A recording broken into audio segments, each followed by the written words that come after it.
Now, not taking man to be as God, but taking the natural to be as spiritual,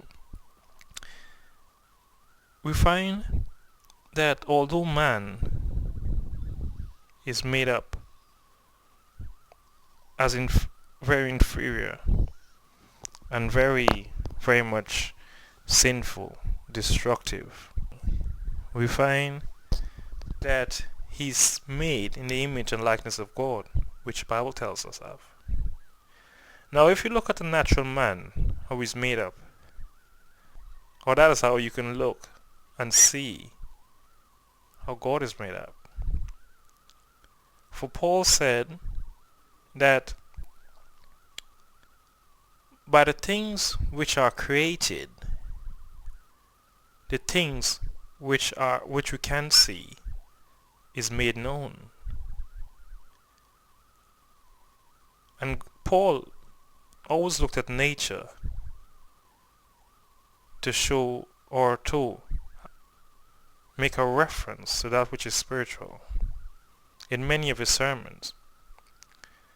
Now I'm taking the same approach as Paul did, because I think Paul came the closest to talking about the Godhead. As a matter of fact, he was the only one that mentioned the Godhead in all three references in the Bible. And he came the closest. Well, not even the closest. There wasn't any dispute, because he confounded the Pharisees, he confounded the Sadducees, he confounded those religious idol worshippers in Corinth. He confounded these guys based on his understanding of who God or who Jesus was. Now, I'm going to take his same approach as how we looked at nature. He said if you look at how nature and the things which are created, you can see plainly how the spiritual things and the things which you can see is. For it's a reflection. Likewise, the scriptures even said that we are made in the image and likeness of God.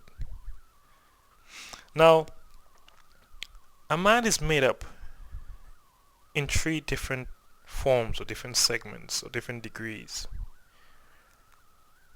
And he is said to be a triune being, which is body, his spirit, and his soul. Likewise, God, we can say he's a father, not the first person of the Trinity now, just the Father. The Father only talks about the Father, the word Father. It only refers to the role he's playing, such as he is, and he is the reason why everything is here. He is the source of all mankind. He is the source of everything that's alive. He is the creator. He is our own Father.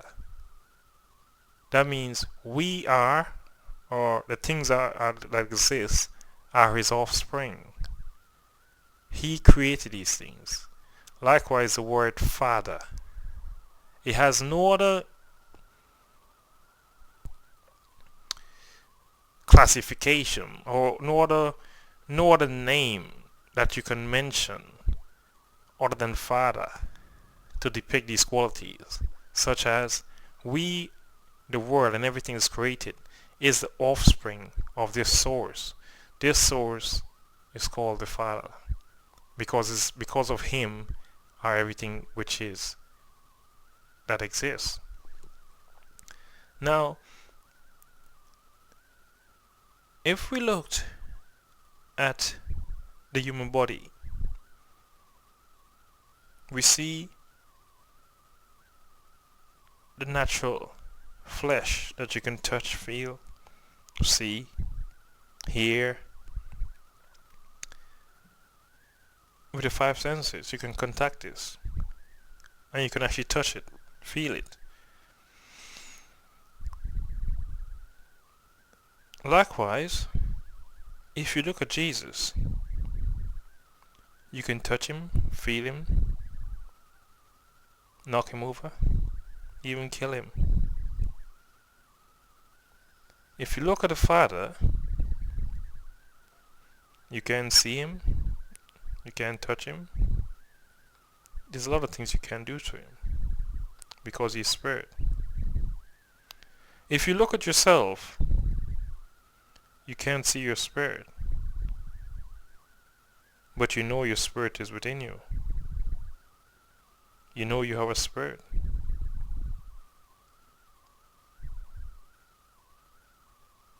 You can't see your soul, but you know you have a soul.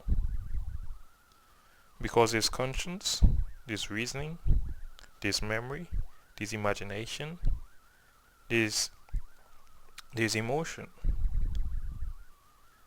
These five senses is the senses of the spirit, or of the soul. So what I'm saying, just as man is a triune being, but it takes all three to be man, physical man, yeah? It takes the three of them. Likewise, God himself is a triune being. He is spirit, he is body, which is Jesus Christ, Melchizedek, and his soul. Now that soul of God is a quality of God, such as man has qualities, such as memory, emotion, imagination, consciousness.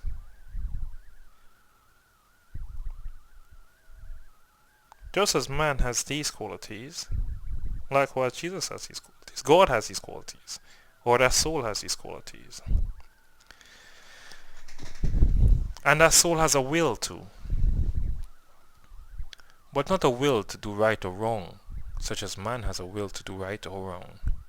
He is free moral agency, or he has a self-will.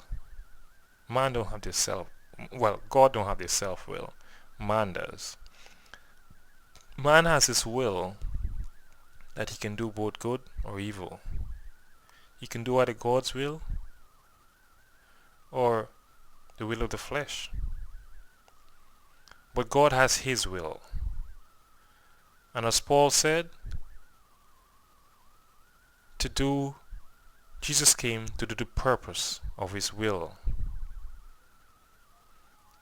Now because God is a spirit, like what the scripture says, he's a spirit, and them that worship him must worship him in spirit and in truth. Because God is a spirit, that Heavenly Father is a spirit, that source, that creator, the reason we're here, the reason we exist, the offspring, we being his offspring, he being the Father. Because he is a spirit, he could not be killed or be crucified or be touched or walk among men. He can only be around us, but is no fellowship. For they that worship God must worship God in spirit and in truth. And before God can come down and be with man, he needed them to know the truth so that they can worship him.